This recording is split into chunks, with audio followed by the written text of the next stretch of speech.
નમસ્કાર મિત્રો, આજે આપણે ફિનોલની એસિડિકતાની ચર્ચા કરીશું.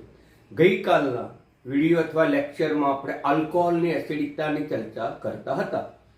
એસિડિક પદાર્થો કોને કહેવાય? મેં 4 બાબત નોંધ કરવાની કીધી હતી અને અગાઉ પણ કહી ચૂક્યો છું. જેટલું પાટિયા ઉપર નોંધ થાય એટલું તમે તમારી નોંધમાં લખતા રહેજો, તમારી નોટ્સ બનાવતા રહેજો. તો આ બધું નોટ્સમાં લખવાનું છે. તો એસિડિક પદાર્થ કોને કહેવાય? તો 4 બાબતો હતી. આયનીકરણથી H+ ઉત્પન્ન કરે એટલે એસિડિક.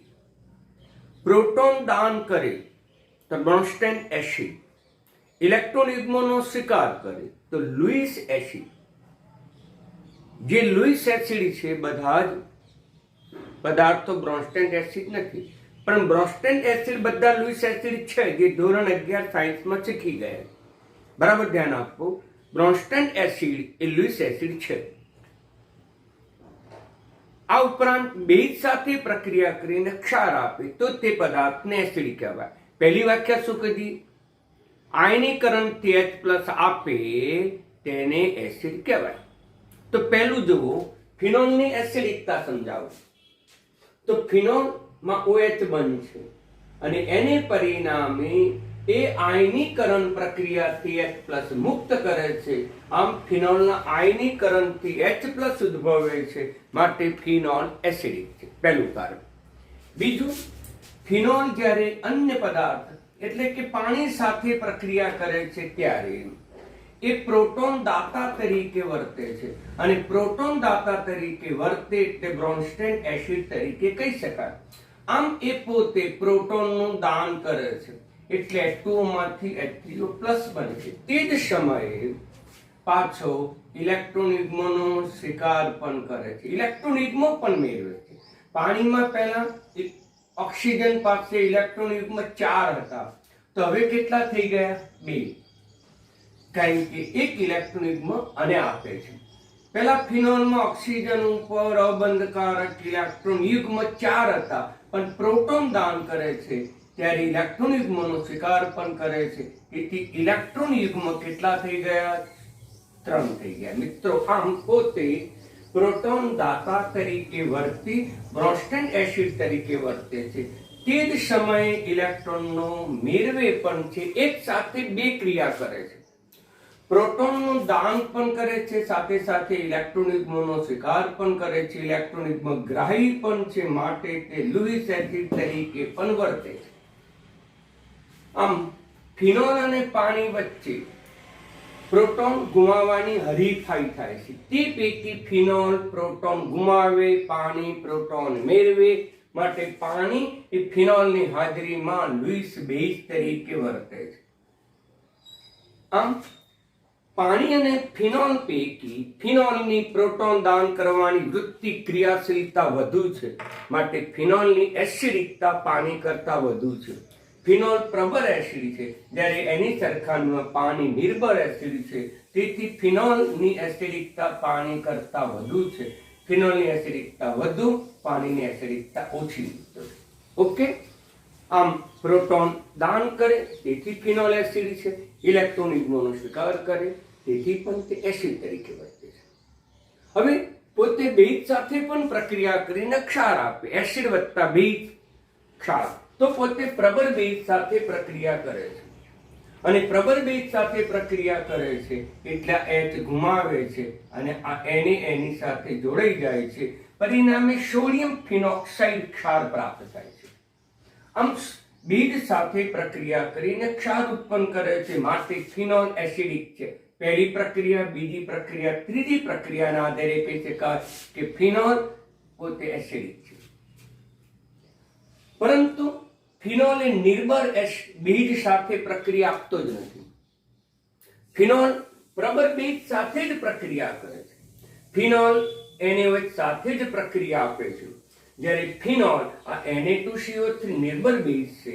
સોડિયમ બાયકાર્બોનેટ એ પણ નિર્બળ બેઝ છે, એની સાથે પ્રક્રિયા આપતો નથી, માટે કહી શકાય કે ફિનોલની એસિડિકતા વધારે નથી.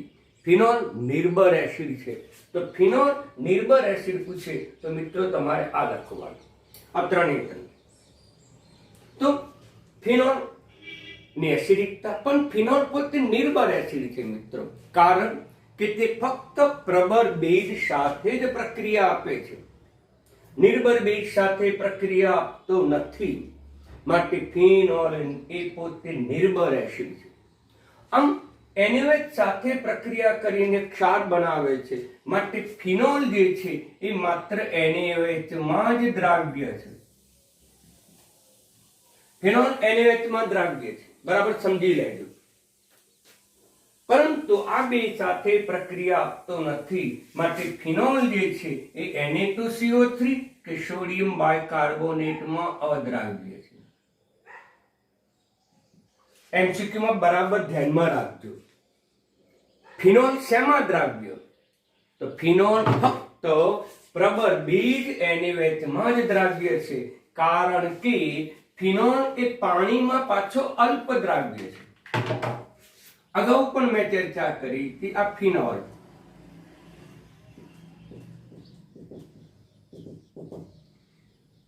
એમાં હાઇડ્રોજન કરતા ઓક્સિજનની વિદ્યુત ઋણતા વધુ, હાઇડ્રોજન અંશતઃ ધન વીજભાર, ઓક્સિજન અંશતઃ ઋણ વીજભાર. પાણીનું બંધારણ પણ આપણે શીખી ગયા છીએ કે ઓક્સિજન પોતે ધન વીજભાર અંશતઃ ઋણ વીજભારિત હાઇડ્રોજન ધન, આ બંને અંશતઃ ધન વીજભારિત હાઇડ્રોજન ઓક્સિજનના અબંધકારક ઇલેક્ટ્રોન યુગ્મો પર આકર્ષણ કરીને H બંધ બનાવે. તેથી આ જે ભાગ છે હાઇડ્રોક્સિલ સમૂહ એ પાણીમાં દ્રાવ્ય બતાવે છે, પરંતુ એની અંદર ફિનાઇલ સમૂહ છે. ફિનાઇલ સમૂહ यानी कि एरोमेटिक समूह છે, यानी कि कार्बनिक समूह છે, અને જે પાણીમાં અદ્રાવ્ય છે.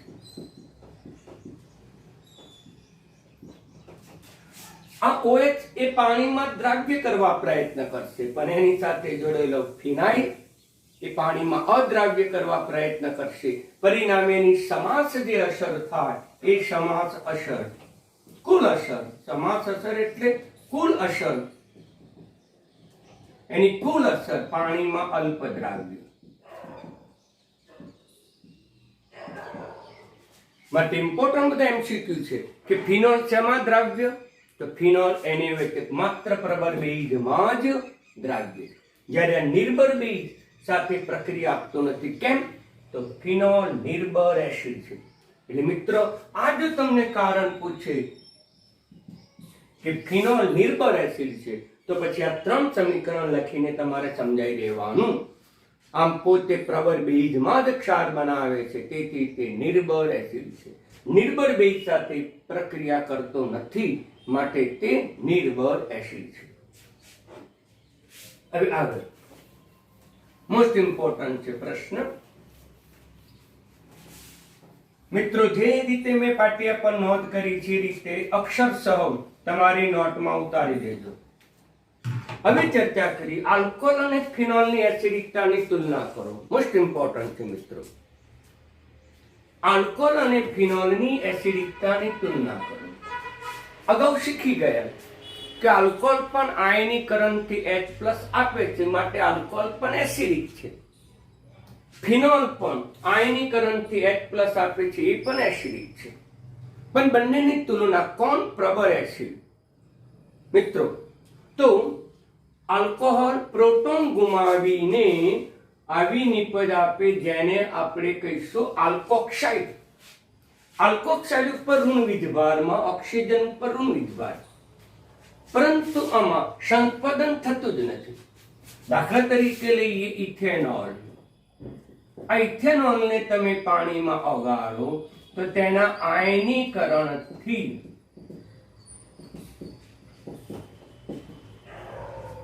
આ આયન ઉદ્ભવે. આ આયન ઉદ્ભવે અને કહેવાય ઇથોક્સી સમૂહ. ઇથોક્સી સમૂહ. પણ આમાં સંપાદન થતું જ નથી, કારણ કે એમાં બધા જ બંધો સિંગલ બંધથી જોડાયેલા છે, યાની કે sp3 સંકરણ છે, સંપાદન ન થાય. તેથી તેનો ઋણ વીજભાર માત્ર ઓક્સિજન ઉપર જ રહે છે, સ્થાનીકૃત છે, સ્થાયી થઈ ગયો. ઋણ વીજભાર ઓક્સિજન ઉપર સ્થાયી થઈ ગયો. પરિણામે એની સ્થિરતા ઘટી જાય છે અને સ્થિરતા ઘટવાથી આયનીકરણ પ્રક્રિયા એ સંપૂર્ણ થતી નથી. આયનીકરણ પ્રક્રિયા પ્રબળતાથી થતી નથી. આયનીકરણ ઓછું થાય છે અને ઓછું થવાથી પ્રોટોન એ પ્રબળતાથી ગુમાવતો નથી. માટે આલ્કોહોલ પોતે નિર્બળ એસિડ છે. કોના કરતા? ફિનોલ કરતા નિર્બળ એસિડ છે. હવે ફિનોલમાં વિચારો, ફિનોલનું આયનીકરણ થાય, ફિનોક્સાઇડ આયન બને છે. એ જે ફિનોક્સાઇડ આયન છે એમાં ઓક્સિજન ઉપર ઋણ વીજભાર છે. એ ઓક્સિજનનો ઋણ વીજભાર સ્થાયી નથી, સંસ્પદનમાં ભાગ ભજવે છે. આમ ઋણ વીજભાર સમગ્ર પદાર્થમાં ફરે છે, જ્યારે ઋણ વીજભાર માત્ર ઓક્સિજન ઉપર જ સ્થાયી રહે છે. જેમ સંસ્પદન વધુ તેમ સ્થિરતા વધુ. આમ સ્થિરતા અને સંસ્પદન સાથે સંબંધ છે. જેમ સ્થિરતા વધુ, સંસ્પદન વધુ, એટલે આપણે એમ પણ કહી શકાય કે પદાર્થની જે સ્થિરતા છે એ સંસ્પદન બંધારણના સમપ્રમાણમાં. સંસ્પંદન નથી, સ્થિરતા નથી, સંસ્પદન થાય છે અહીંયા. તેથી ઋણ વીજભાર વિસ્થાનીકૃત છે, સ્થાયી નથી, સતત ભ્રમણ કરે. કઈ રીતે સમજાવું છું કે અહીંયા જે આ બંધના ઇલેક્ટ્રોન છે, પાય બંધના, એ પડોશી કાર્બન ઉપર ચાલે છે. અને સંસ્પદન બંધારણમાં મેં તમને સમજાવ્યું છે કે આ દ્વિબંધ જે છે બે ઇલેક્ટ્રોનના બનેલા છે. જ્યારે તત્વો ઉપર લખીએ ત્યારે આપણે બંધ દર્શાવતા નથી, પણ બંધમાં ભાગ ભજવતા બે ઇલેક્ટ્રોન આપણે બતાવીએ છીએ. આ દ્વિબંધ બતાવો કે આ બે ઇલેક્ટ્રોન બતાવો, એક જ છે. કારણ કે બે ઇલેક્ટ્રોન બે બિંદુને જોડવાથી રેખાખંડ બને, તેમ બે ઇલેક્ટ્રોનને જોડવાથી સહસંયોજક બંધ બને. એટલે બે તત્વો વચ્ચે જ્યારે આપણે લખીએ ત્યારે આ રીતે, અને કોઈ એક તત્વ ઉપર બતાવીએ ત્યારે બે ટપકા કરીએ છીએ. આમ આ બંધ જ્યારે બી ઉપર ચાલ્યો જાય ત્યારે બંધની સંજ્ઞા લખતા નથી, પરંતુ બી ઉપર બંધની રચનામાં ભાગ ભજવતા ઇલેક્ટ્રોન લખવામાં. આ સાચી માહિતી, આ ખોટી માહિતી, સાચું નિરૂપણ, આ ખોટું નિરૂપણ. એટલે બરાબર ધ્યાન રાખજો. આમ બંધના ઇલેક્ટ્રોન આ કાર્બન ઉપર ગયા અને આ બંધકારક ઇલેક્ટ્રોન જે આ કાર્બન ઉપર. તેથી એ ઇલેક્ટ્રોન ક્યાં ચાલ્યા ગયા મિત્રો? આ કાર્બન ઉપર. કાર્બન ઓક્સિજનની વચ્ચે ચાલ્યા ગયા. પરંતુ જ્યારે બંને તત્વોની વચ્ચે જ્યારે ઇલેક્ટ્રોન યુગ્મ બતાવીએ ત્યારે આપણે બંધ બતાવીએ. હવે ઋણ વીજભાર ક્યાં ચાલી ગયું? તો કે આ કાર્બન, યાની કે ઓર્થો સ્થાનમાં ચાલી ગયું. હજુ પણ સંસ્પદન થશે. આ ઇલેક્ટ્રોન યુગ્મ પાય બંધ ક્યાં ચાલ્યો જશે? આ કાર્બન ઉપર. તો પછી આ ઇલેક્ટ્રોન યુગ્મ ક્યાં ચાલ્યા જશે? આ બંધ. તેથી આપણને આવું સંસ્પદન બંધારણ જોવા મળશે. આ ઇલેક્ટ્રોન યુગ્મ અહીંયા ચાલ્યા ગયા, પરંતુ ઇલેક્ટ્રોન યુગ્મ બતાવતા નથી, બંધ બતાવી. આ અહીંયા ચાલ્યા ગયા બંધ, પણ બંધ બતાવતા નથી. બંધમાં ભાગ ભજવતા ઇલેક્ટ્રોન બતાવીએ છીએ. આ દ્વિબંધ તો તેમના તેમ જ. અહીંયા ઋણ વીજભાર પહેલા સ્થાને આવ્યું. હજુ પણ સંસ્પદન થશે મિત્રો. આ જે ઇલેક્ટ્રોન યુગ્મ છે, પાય બંધ જે છે, એ આ પડોશી કાર્બન ઉપર ચાલી જશે. આ ઇલેક્ટ્રોન યુગ્મ અહીંયા ચાલ્યા જશે. એકાંતરિત દ્વિબંધ તો દરેકમાં હશે.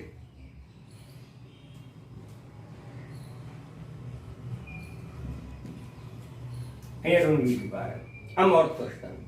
હવે આ જે ઇલેક્ટ્રોન યુગ્મ છે એ પાછા અહીંયા ચાલ્યા જશે. તો આ પાય બંધના ઇલેક્ટ્રોન અહીંયા ચાલ્યા જશે. આમ સંસ્પદન બંધારણ દોરવામાં બરાબર ધ્યાન રાખજો. જે દ્વિબંધના ઇલેક્ટ્રોન છે પડોશી કાર્બન ઉપર, અને અબંધકારક ઇલેક્ટ્રોન યુગ્મ છે એ કાર્બન અને બે તત્વોની વચ્ચે. હવે અહીંયા કે ઇલેક્ટ્રોન યુગ્મ ચાલ્યા ગયા. આમ ઋણ વીજભાર જે છે હવે આમાંથી આ પણ દોરી શકાય. આમ સંપદન બંધારણ થાય છે. આમ ઋણ વીજભાર એ સમગ્ર બંધારણમાં સતત વિસ્તારીકૃત છે અને તેથી તેની સ્થિરતા વધુ છે. આ સિદ્ધાંત અનુસાર આમ સંપદન થવાથી એની સ્થિરતા વધુ છે અને એની સ્થિરતા વધુ હોવાથી આયનીકરણ વધુ પ્રમાણમાં થાય, વધુ સ્થાયી બનવા પ્રયત્ન કરે. ફિનોલ કરતા ફિનોક્સાઇડ આયનની સ્થિરતા વધુ છે મિત્રો, કારણ કે આમાં સંપદન પ્રમાણમાં ઓછું છે, આમાં સંપદન પ્રમાણમાં વધુ છે. તેથી સ્થિરતાની બાબતમાં આ ઓછો સ્થાયી, આ વધુ સ્થાયી યાદ રાખજો. આમ સ્થિરતા વધે, પુરોગામી પ્રક્રિયા થાય, જેને આયનીકરણ પ્રક્રિયા કહીશું. આયનીકરણ વધુ થાય છે, તેથી એચ દાન કરવાની વૃત્તિ વધુ એચ ઉદ્ભવે છે, માટે તેની એસિડિકતા વધુ. આમ ફિનોલ એ આલ્કોહોલ કરતા પ્રબળ એસિડ છે મિત્રો, યાદ રાખજો. ફિનોલ પણ એસિડ છે જે આલ્કોહોલ કરતા પ્રબળ એસિડ છે. ફિનોલ એસિડ છે, પાણી કરતા પ્રબળ એસિડ છે, પરંતુ તેમ છતાં અન્ય એસિડની સરખામણીએ પોતે નિર્બળ છે. મિત્રો આ વસ્તુ તમે યાદ રાખજો. આમ સાપેક્ષ તુલના છે અને સાપેક્ષ તુલનામાં તમારે આ બાબત ધ્યાનમાં રાખવાની મિત્રો. એટલે વ્યવસ્થિત રીતે ઉતારજો અને જ્યારે તમે આ લખો ત્યારે આ સંપદન બંધારણ લખવું.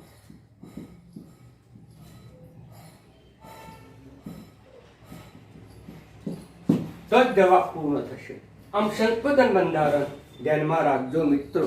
અહીંયા મેં નિશાની પણ બતાવી છે, જે તમને ખ્યાલ આવવો જોઈએ કે આ પ્રક્રિયા ઓછા પ્રમાણમાં થાય, આ પ્રક્રિયા વધુ પ્રમાણમાં થાય. આમ વધુ થવાથી એચની સાંદ્રતા ઘટે છે, નિર્બળ બની જાય છે. આમ પુરોગામી વધુ થવાથી એચની સાંદ્રતા વધે છે, તેથી તેની એસિડિકતામાં વધારો થાય છે. માટે ફિનોલની એસિડિકતા એ આલ્કોહોલ કરતા વધુ છે. આમ ફિનોલ એ આલ્કોહોલ કરતા પ્રબળ એસિડ છે મિત્રો. આ બાબત બરાબર ધ્યાનમાં રાખજો, વેરી મોસ્ટ ઇમ્પોર્ટન્ટ છે, જે તમારા પુસ્તકમાં પ્રશ્ન સ્વરૂપે પણ આપેલો છે.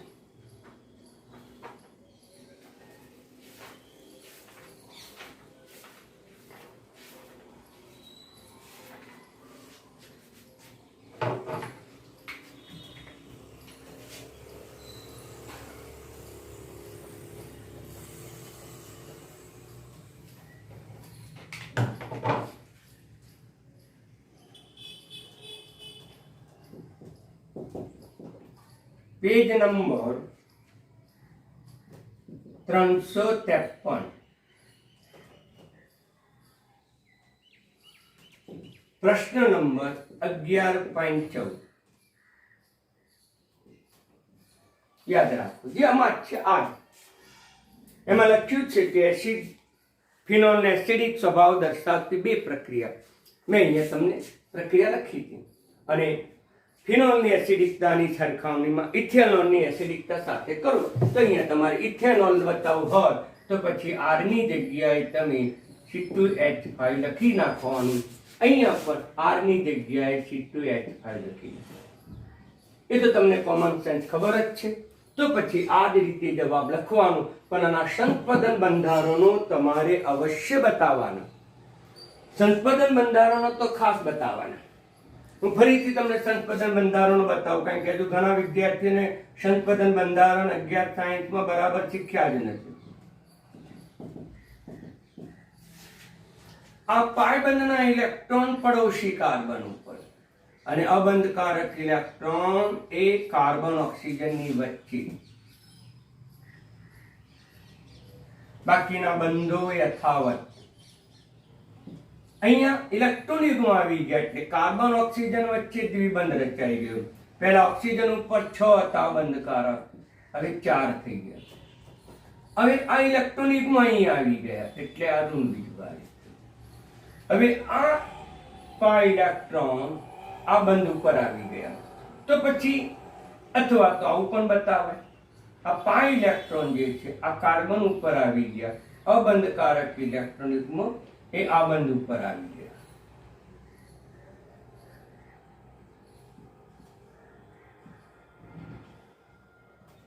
પહેલા સ્થાને સામાન્ય રીતે બેન્ઝીન ચક્રમાં, ફિનાઇલ ચક્રમાં ધન વીજભાર હોય કે ઋણ વીજભાર કે મુક્ત મૂલક એનું સંપાદન થાય તો તે ઓર્થો સ્થાનમાં જતા રહે, પછી પેરા સ્થાનમાં, હવે પાછા ઓર્થો સ્થાનમાં ચાલ્યા જશે.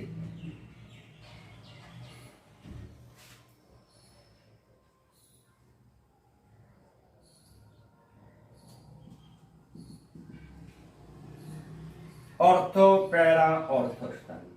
હવે પાછા આ ઇલેક્ટ્રોન યુગ્મ અહીંયા ચાલ્યા જાય તો આ ઇલેક્ટ્રોન યુગ્મ અહીંયા ચાલે જાય. આ જે નિશાની છે સંપાદનની નિશાની છે.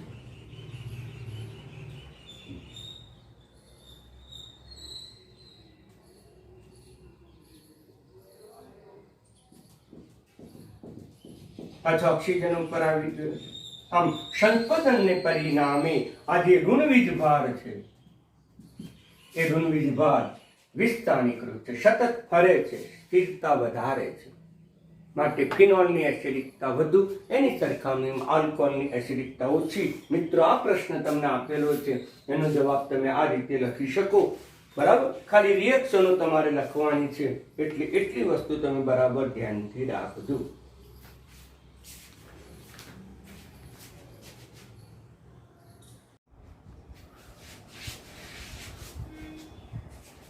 મિત્રો, અગત્યની મોસ્ટ ઇમ્પોર્ટન્ટ નોંધ છે તમારી નોટબુકમાં ઉતારવાની, વારંવાર રિપીટ થશે એટલા માટે કે ફિનોલ અથવા કોઈ પણ પદાર્થ સાથે બીજો કોઈ સમૂહ જોડાય છે.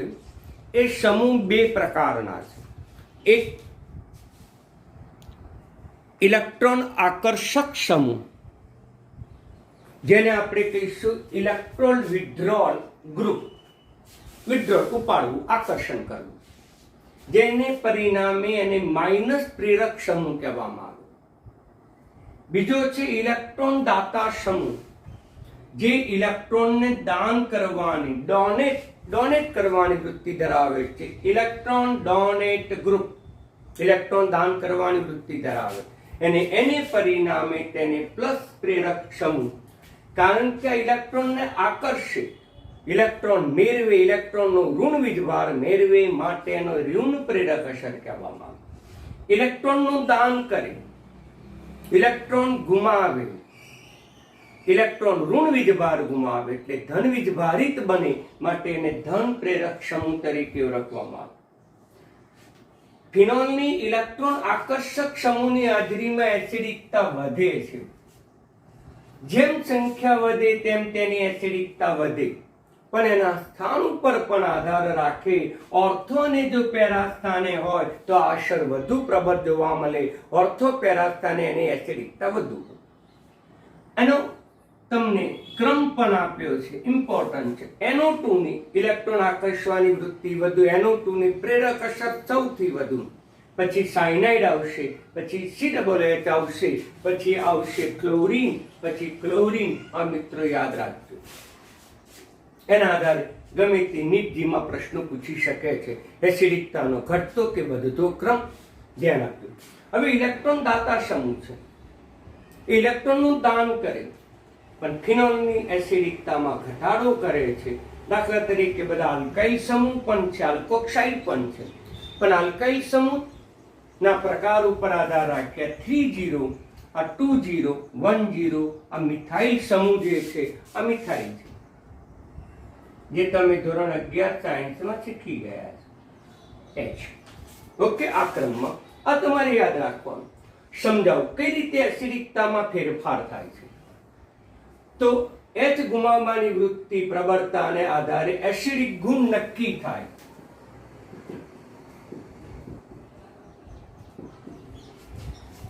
ઓકે, તો પછી ઇલેક્ટ્રોન આકર્ષક સમૂહ જોડાય. દાખલા તરીકે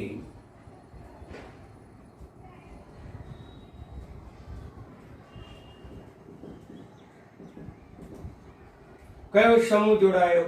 નાઇટ્રોબેન સમૂહ. આ નાઇટ્રો સંયોજનનું બંધારણ છે મિત્રો. આ નાઇટ્રો સંયોજન છે. NO2 -1 છે, મારી ભૂલ થઈ. NO2 -1 મિત્રો. આમ NO2 સમૂહ જોડાય.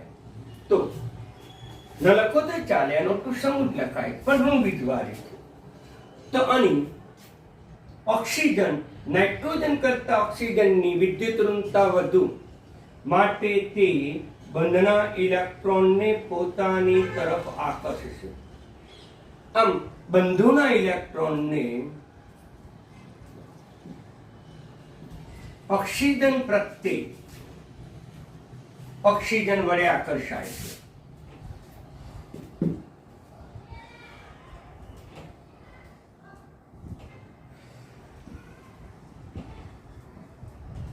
આકર્ષાય છે, પ્રેરક અસર ઉદ્ભવે છે.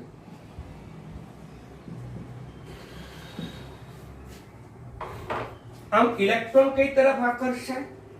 નીચે તરફ, ઓક્સિજન તરફ. તો આ ઇલેક્ટ્રોન પણ બેન્ઝીનના ઇલેક્ટ્રોન પણ કંઈક અંશે NO2 સમૂહ તરફ આકર્ષાય છે. એની અસર સીધી આ OH બંધ ઉપર પણ જોવા મળે. પ્રેરક અસર સમગ્ર અણુ ઉપર એની અસર જોવા મળે. તેથી આ બંધના ઇલેક્ટ્રોન પણ આ ઓક્સિજન તરફ આકર્ષાય. આ બંધના ઇલેક્ટ્રોન બેન્ઝીન ચક્ર તરફ આકર્ષાય. બેન્ઝીન ચક્રના ઇલેક્ટ્રોન નાઇટ્રોજન તરફ આકર્ષાય. નાઇટ્રોજન તરફના ઇલેક્ટ્રોન ઓક્સિજન તરફ આકર્ષાય. કેમ કે ઓક્સિજનની વિદ્યુત ઋણતા વધુ છે. આ ઓક્સિજન છે, એની વિદ્યુત ઋણતા વધુ છે. વિદ્યુત ઋણતા એટલે ઇલેક્ટ્રોન આકર્ષવાનું માપ. વિદ્યુત ઋણતા એટલે ઇલેક્ટ્રોન આકર્ષવાનું માપ. આમ ઓક્સિજનની ઇલેક્ટ્રોન આકર્ષવાનું માપ વધુ છે. આમ પ્રેરક અસર ઉદ્ભવે છે અને તેને પરિણામે જે OH બંધ છે, OH બંધ નિર્બળ બને છે. તેથી OH બંધ સરળતાથી તૂટે છે. તેથી H સરળતાથી મુક્ત થાય છે. સરળતાથી તૂટી જાય છે. તેથી H સરળતાથી મુક્ત થાય છે, માટે એસિડિકતા વધે છે.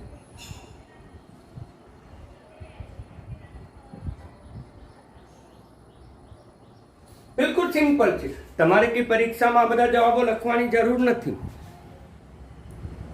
પરંતુ આપણી સમજૂતી માટે લખવાનું છે તમારે કે બંધના ઇલેક્ટ્રોન ઓક્સિજન વડે આકર્ષાય છે. કેમ કે વિદ્યુત ઋણતા વધુ છે, ઇલેક્ટ્રોન આકર્ષવાની વૃત્તિ વધુ છે.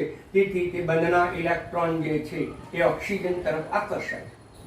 તેથી પ્રેરક અસર ઉદ્ભવે છે અને એ પ્રેરક અસર સમગ્ર અણુમાં જોવા મળે.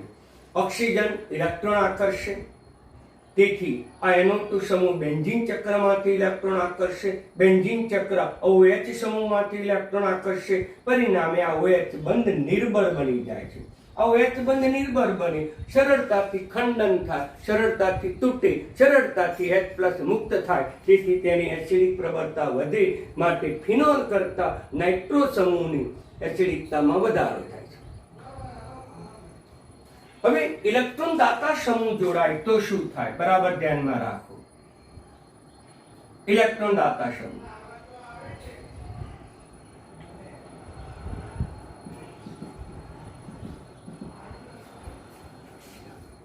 ઇલેક્ટ્રોન દાતા સમૂહ ધારો કે OR જોડાયો,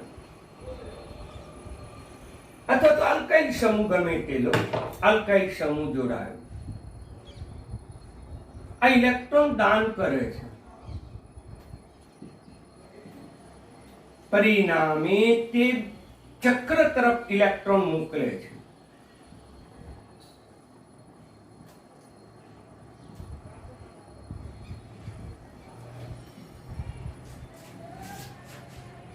આ ચક્રના ઇલેક્ટ્રોન પાછા શું કરશે?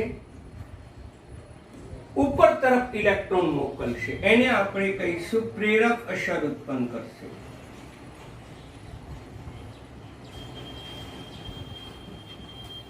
આમ પ્રેરક અસર જોવા મળે અને એ પાછા ઇલેક્ટ્રોન ક્યાં જાય? OH માં. આમ પ્રેરક અસર ઉત્પન્ન થાય છે. અહીંયા OH બંધ નિર્ભર બને છે, જ્યારે અહીંયા OH બંધ જે છે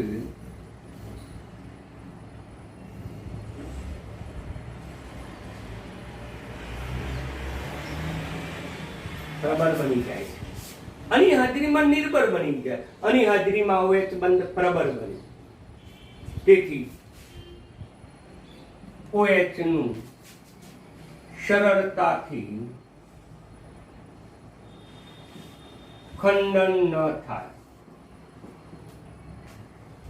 બીજી પરિભાષામાં H+ પ્રોટોન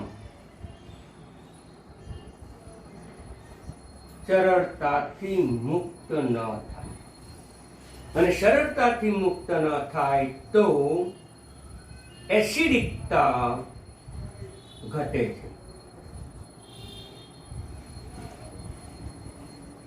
બરાબર સમજી લો મિત્રો. આમ એસિડિકતામાં ઘટાડો. આ અસરને આપણે પ્રેરક અસર તરીકે ઓળખીશું. સમૂહની હાજરીમાં ઇલેક્ટ્રોનનું સ્થાન એ બદલાતું જાય છે.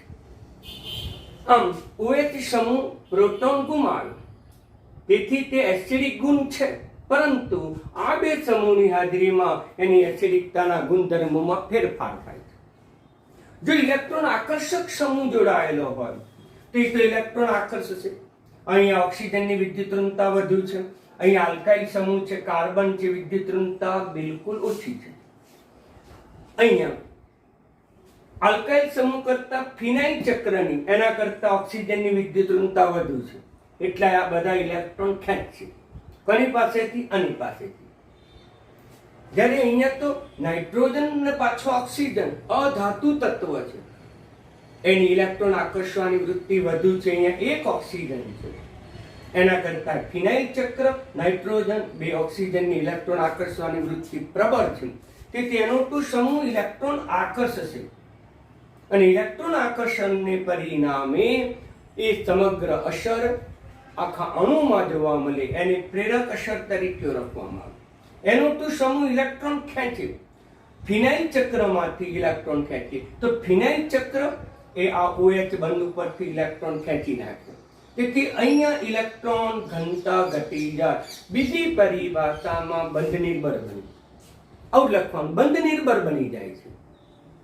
અને બંધ નિર્ભર બને, સરળતાથી તૂટે, સરળતાથી H છૂટો પડે, એસિડિકતામાં વધારો.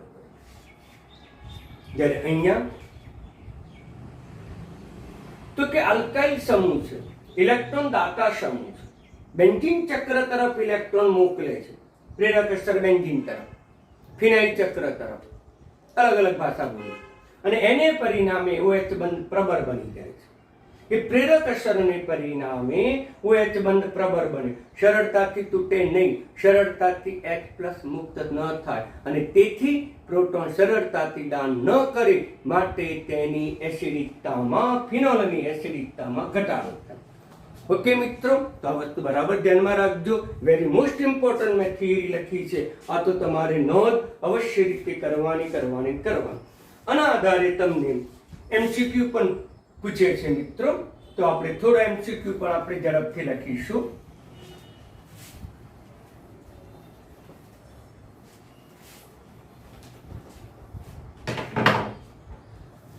આ ઉપરાંત લખ્યું છે, સંખ્યા ઉપર પણ આધાર રાખ્યો, ઓર્થોપેરા સ્થાને આ અસર પણ જોવા મળે, વધુ જોવા મળે, એટલે ઇમ્પોર્ટન્ટ MCQ.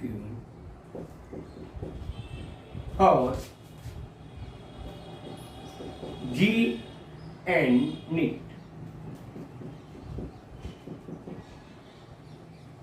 તો પહેલું પ્રિક્લિક એસિડ આપણે લઈશું. આનું નામ છે પ્રિક્લિક એસિડ.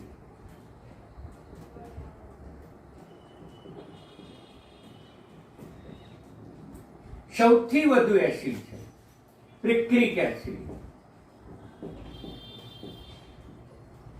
પ્રિક્લિક એસિડ કાર્બનિક સંયોજનમાં, કાર્બનિક રસાયણમાં, ઓર્ગેનિકમાં સૌથી પ્રબળ એસિડ કયું? તો સૌથી પ્રબળ એસિડ પ્રિક્લિક એસિડ. મિત્રો MCQ માં યાદ રાખજો. આખા ઓર્ગેનિકમાં આમ તો ઇનઓર્ગેનિક સાથે મિશ્ર કરો તો પાછો નિર્ભર છે, પરંતુ ઓર્ગેનિક ડિપાર્ટમેન્ટ લઈએ, ઓર્ગેનિક વિભાગ લઈએ અને એમાં સૌથી જો પ્રબર એસિડ લેવો હોય તો પિટ્રિક એસિડ સૌથી પ્રબર એસિડ. ત્યાર પછી આવશે સંખ્યા ઘટાડી દઈશું.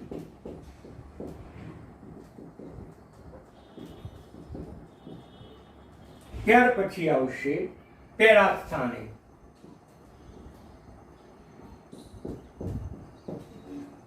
પેરા સ્થાને વધુ અસર જોવા મળે. ત્યાર પછી આવશે ઓર્થો સ્થાને. એ લખી છે.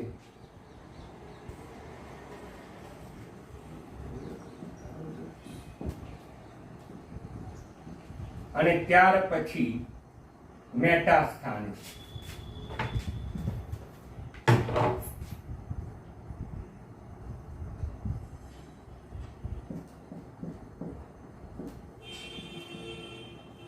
અને ત્યાર પછી છેલ્લે આવશે ફિનોલ.